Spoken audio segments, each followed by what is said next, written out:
Welcome to the Circularity Catalyst. I'm Ken Alston, and I make the shift to sustainable circularity both inevitable and irresistible.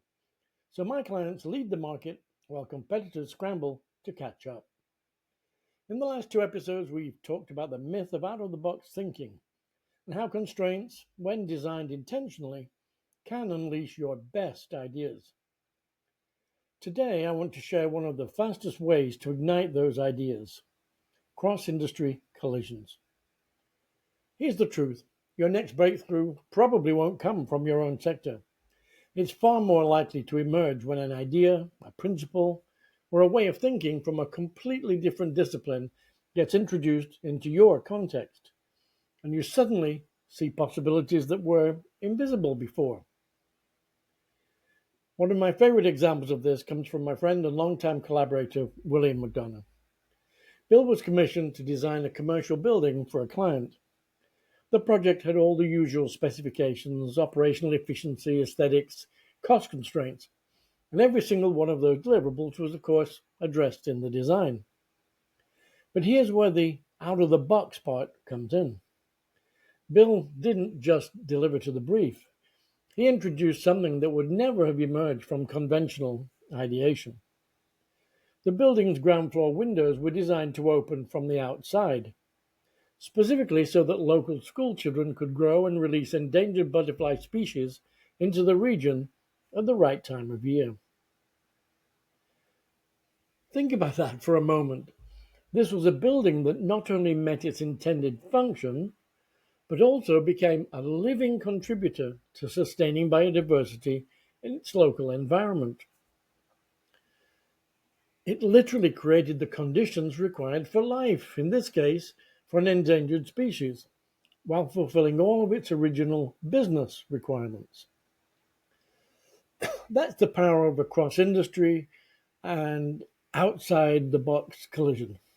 An architectural design project coinciding and colliding with an ecological restoration, and something completely new was born. In the creation phase of my tactical tetrahedron, this is exactly the kind of thinking we're engineering. The tetrahedron is a three-dimensional fractal, self-similar at every scale, and at its base are the conditions required to sustain life on Earth. In creation, we draw from that foundation and deliberately introduce inputs from outside your usual frame of reference. Those inputs become new strands in the fractal, reshaping the whole structure of your ideas. And if you put leaders from manufacturing, tech, finance, and design in the same room, and they're all working from a regenerative foundation, the collisions create opportunities that no one industry, no one set of people could generate on their own. Inside the Applied Circular Advantage Lab, we curate exactly that. Over 2 immersive days, you'll work alongside leaders from outside your own sector, with a framework designed to turn those differences into innovations. Then, during our integration sprint, we help you bring those ideas into your business without disrupting your core operations. And that's how creation becomes a strategic advantage. Now, the founders cohort is limited to 12 leaders maximum. The mix is intentional. If you want to be in a room where the unexpected can happen, where architecture can meet ecology, and your own sector can be transformed by perspectives you've never considered before, go to circularity-edge.com/circular-advantage-lab and apply. And if you want to start building those connections right now, the Circularity Network is your entry point.